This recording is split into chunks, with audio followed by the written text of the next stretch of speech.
year called for a reform of global financial institutions. Many decisions are disproportionately in the hands of some of the members of G20 across the governance bodies of these institutions. Africa must have a fair seat in every forum where decisions are made, from the board of international financial institutions to permanent seats in the United Nations Security Council and to other global bodies.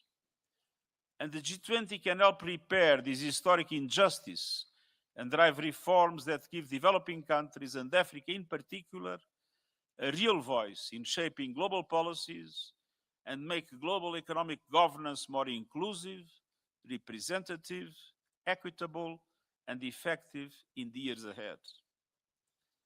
I will also urge G20 members to live up to the commitments made in June in the Financing for Development Conference in Seville to unlock more finance for developing countries, to triple the lending power of multilateral development banks, to increase their role in leveraging more private finance, to ease debt burdens with new instruments to reduce borrowing costs and risks, and speed up support for countries facing debt distress, drawing on recommendations from my debt expert group. To help developing countries strengthen their capacity to mobilize domestic resources and to build trade bridges, not trade barriers. Too many developing countries, especially in Africa, find themselves at the bottom of value chains or locked out of trade opportunities. G20 members can lead the way by dismantling trade barriers and ensuring trade-free access to their markets for the poorest countries. Meanwhile, inequality has become a cancer in our societies, concentrating power and eroding trust in democracy. I commend the G20 presidency for commissioning a bold report on global inequality. Second, we need climate action. The ongoing COP30 meeting demonstrates how much work needs to be done. Countries have failed to keep temperatures to the 1.5 degree temperature rise limit. Science tells us that a temporary overshoot above this limit is now inevitable. And we must make this overshoot as small, short, and safe as possible. Avoiding more climate chaos means bridging the adaptation gap urgently. And that requires a massive scale-up of financing. Developed countries must keep their promises by doubling adaptation finance to at least $40 billion this year and giving confidence that meaningfully increased, affordable, and accessible adaptation finance will be scaled up beyond 2025. By mobilizing the $300 billion per year promised to developing countries by 2035, and by delivering on the Baku to Blame plan, mobilizing all relevant partners for the $1.3 trillion annually to be achieved in climate finance and in the same time framework for developing countries. Simultaneously, it's time to capitalize the Loss and Damage Fund, including exploring possibilities of innovative finance. And we also need to supercharge the just transition to renewable energy. Last year, 90% of new power capacity came from renewables. Global investment in clean energy reached $2 trillion, 800 billion more than fossil fuels. But only a negligible proportion went to Africa. Africa should be at the heart of this clean energy revolution. The continent holds immense solar and wind potential, but lacks the investments needed to harness them. A just energy transition must also mean to entirely electrify Africa, powering homes, schools, clinics, and industries, and creating decent jobs for its young people. No one should be left in the dark by the clean energy age, least of all a continent that has contributed the least to the climate crisis. The economics are on our side, but political will needs to catch up. Fossil fuels still receive vast subsidies. Corporations are pocketing record profits from climate devastation, and lobbyists continue to greenwash the truth, while developing countries are locked out of a greener future. Ensuring that all countries can make this shift means aligning national policies and budgets with a just energy transition. And it means providing resources and technology to help developing countries invest in grids, storage, and efficiency. It means supporting workers and affected communities to make the transition through training, protection, and new opportunities. And it means unlocking finance at scale for developing countries by cutting the cost of capital and crowding in private investments. I will discuss these issues in detail with G20 leaders tomorrow. Finally, we need action for peace. I will call on G20 members to use their influence and voices to end the conflicts that are causing so much death, destruction, and destabilization around the world. We need peace in Sudan, through ending the carnage and an immediate cessation of hostilities, through the safe, unimpeded, and rapid delivery of humanitarian aid to civilians in need in the whole of Sudan. By ending the flow of weapons and fighters into Sudan by external parties, and by both the Sudanese armed forces and the rapid support forces coming to the negotiating table. We need peace in the Democratic Republic of the Congo through a lasting solution that respects the country's sovereignty and territorial integrity while addressing the root causes of the instability and violence. We need security and peace in the Sahel. Armed groups and terrorist networks continue to exploit fragile governance and intercommunal tensions, fueling cycles of violence that have displaced millions and destabilized entire communities. The alarming developments in Mali are making a dramatic situation even worse, presenting new risks to the wider region and the entire continent. Addressing the dire security situation means taking action to urgently restore trust and strengthen cooperation between countries across the region. It's time for the countries of the region to stand together and deliver the stability, hope, and peace that people across the Sahel need and deserve. And we need a just, sustainable, and comprehensive peace in Ukraine, in accordance with UN Charter, international law, and the resolutions of the General Assembly. We need peace in Gaza. By upholding the ceasefire, ending its continued violations, and fully implementing the commitments of the peace agreement, by establishing a credible political path towards ending the occupation, and by realizing the right to self-determination of the Palestinian people, leading to a two-state solution that enables Israelis and Palestinians to live in peace and security anchored in international law.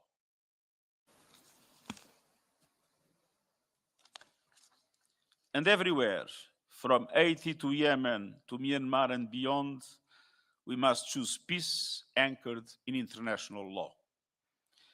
Ladies and gentlemen of the media, I look forward to a productive summit, and I thank the government and people of South Africa for their warm welcome.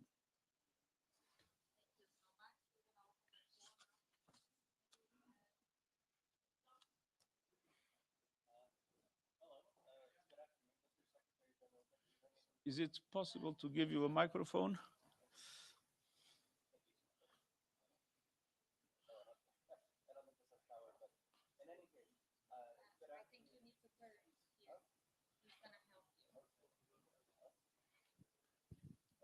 Maybe you need another microphone. Okay, this one is working. Thank you. Good afternoon, Mr. Secretary General. Thank you so much and welcome to Johannesburg. My name is John Beshi, reporting for the Financial Mail here in South Africa. My question is, as the G20 convenes this weekend, there is uncertainty about whether commitments on sustainable finance, debt reform... Sorry. Do you mind speaking a little bit more slowly because I'm a Surely. bit deaf? Yes, absolutely. There's concern here in South Africa about whether the commitments regarding sustainable finance, debt reform, and climate adaptation will tangibly benefit ordinary people once the spotlight moves on from South Africa. From your vantage point, what specific mechanisms exist or are needed to ensure that the G20 yields meaningful improvements in the lives of ordinary South Africans? Thank you. I first of all pay tribute to the leadership of President Ramaphosa. I think he has put on the table all the issues that matter in relation to the needs, the financial and economic needs of developing countries in general and African countries in particular. But the G20 is an informal gathering that decides by consensus. And obviously, one of the reasons why I'm talking to you today is to put pressure on the G20 to do exactly the kind of reforms that are necessary for the perspectives of development and the implementation of the Sustainable Development Goals in the African continent to become a reality. The system as it works today is unfair and ineffective. And I've been saying time and time again that the present international financial architecture was designed by a group of developed countries and essentially adapted to the needs of their economies. It's time to have a real global international financial system whose main preoccupation should be address the challenges that developing countries face. Will the G20 be able to move in that direction? We'll see. But I think South Africa has done its part, putting those things clearly on the table.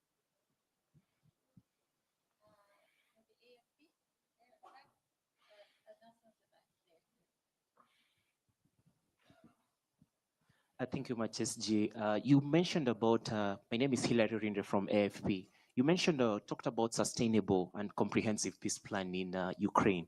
I just wanted to know what's your overall assessment of the 28 peace plan that has been brokered by the US? Do we have some of the issues that are promising in that peace plan? And do you have some that you think still need more discussion? Well, first of all, we don't know what the peace plan is. I just read on the papers that Russia has not yet received any peace plan. So we are talking about something that is in the press, but was never presented formally by the United States or by any other entity. For us, as UN, the criteria of any peace plan are always based in the values of the Charter and international law.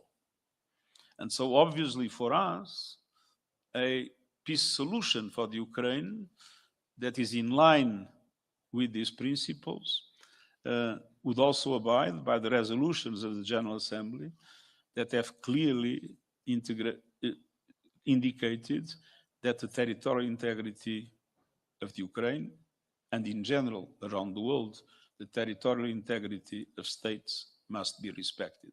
I just said the same about the Democratic Republic of the Congo.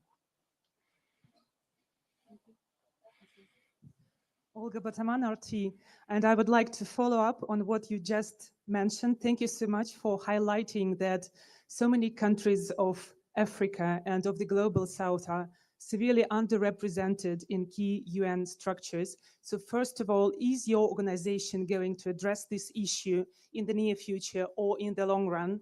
And for example, just recently, Nigeria protested that there was a UN event arranged by the United States where Nigeria was discussed, but Nigerian delegation was not even invited, and Nicki Minaj was speaking at that event. So how can it happen that issues concerning individual states can be discussed at UN forums or events without their participation? Thank you so much for your reply. Well, there might have been that event. It's the first time I hear about it. We had a very important summit in Nigeria on counterterrorism.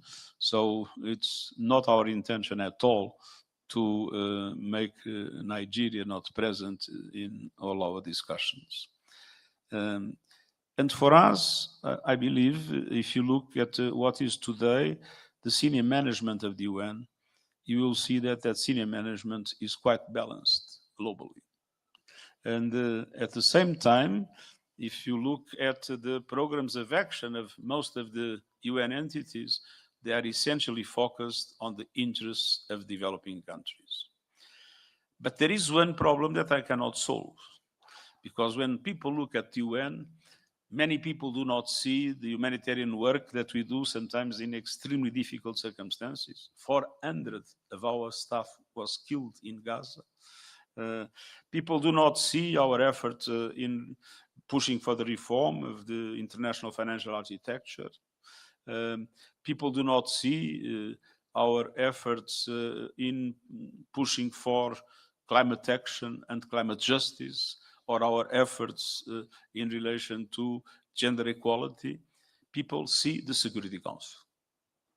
That's what appears in the headlines. And obviously, the Security Council is something created long ago and represents a world that no longer exists.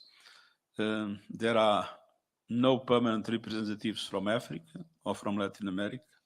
And there are 3 European permanent representatives: the UK, France, and Russia. People might argue, but Russia is essentially a European country. It has also an Asian part, but its center is in Europe. I mean, this is totally at odds with the reality of today's world. And so, one thing I can guarantee is that in the action of the Secretariat of the UN, we will be doing everything to correct inequalities and injustices and to guarantee effective representation to developing countries. But we have not the power to reform the Security Council or to reform the IMF or the World Bank. All this depends on the will of member states. And usually those that have power are quite reluctant in accepting a redistribution of that power.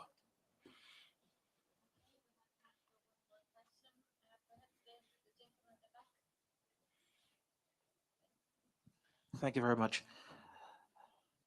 My name is Israel Ifuribo, New Central Television in Nigeria. My question is simple.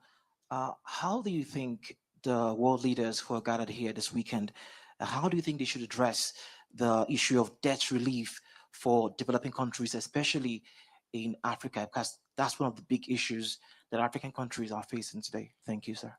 We have created an expert group on debt relief. They presented their recommendations. I just mentioned it in my intervention. I know that President Ramaphosa also has created a group on debt relief. And by the way, the chair of that group, Trevor Manuel, was also a member of our group. And what is interesting is the conclusions are very similar. It is clear that we have, first of all, to look into countries in distress and have an effective debt relief for those countries. And on the other hand, we must act in different ways through the markets, dealing with credit rating agencies and taking initiatives in this regard, and through the intervention of the multilateral development banks. We need to reduce the cost of capital. And we need to make sure that there is equity in the criteria when countries borrow. There are European countries with a debt that is much higher than the debt of many African countries, but they still get access to the market with very low interest rates. And there are African countries that have solid finance and good development perspectives that still only have access to credit at very high rates. So we need to organize things in order to create the conditions, and there are ways to do it through guarantees, through the involvement of multilateral development banks with private finance being them those that accept the first risk, there is a number of concrete measures that can be made in order to reduce the cost of capital, which would allow for lower indebtedness of countries. And at the same time, as I said, the mechanism that was put in place for debt relief has been acting too slow, and it needs a very meaningful reform for countries that indeed need a reduction of their debt to have a relatively rapid mechanism to be able to achieve that result.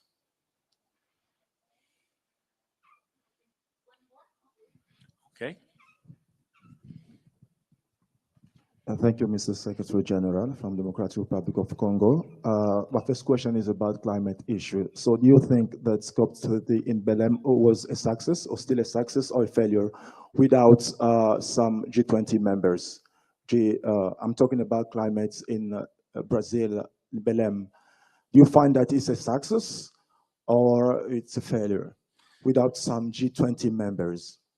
And how can you convince some of these countries absent in Belém to the resolution of doubling the adaptation finance, as you said on your address before?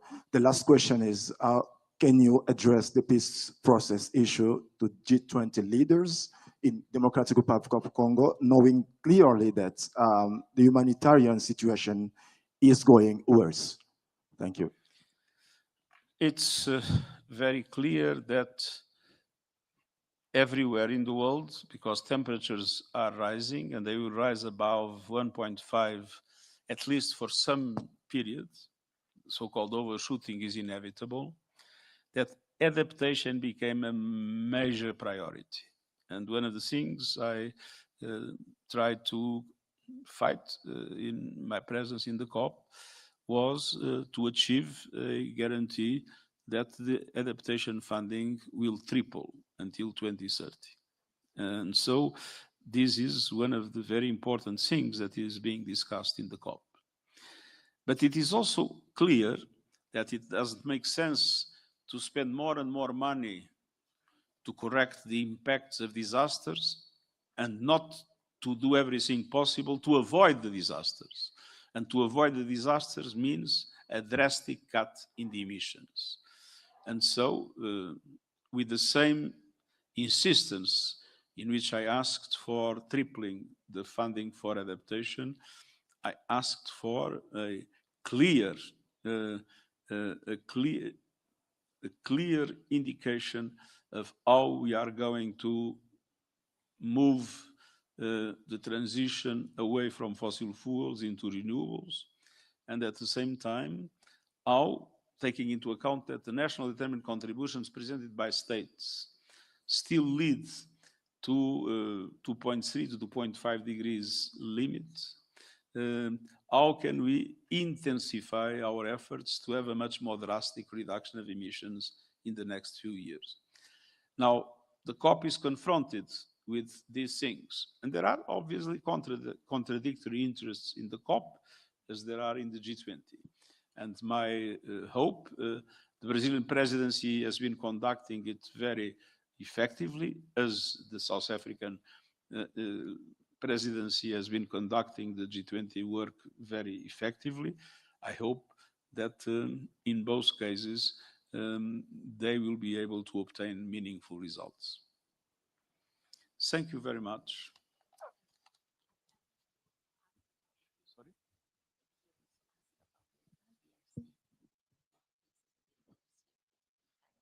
No, I thought it was a generic question, but on the DRC. On the DRC, the question is simple. We must have peace in the DRC. So there are negotiations taking place. There was an agreement in Washington. There was an agreement, partial agreement in Doha. But the fact is that people go on fighting. So I think our priority must be to stop the fighting, to have a complete ceasefire, and simultaneously to make progress in the negotiations of Washington and Doha to have a political solution that allows, as I mentioned in my intervention, for the territorial integrity of the DRC to be respected, but at the same time to address some of the root causes of conflict that exists. And obviously, it is important to say one of the best ways to avoid conflict is through development.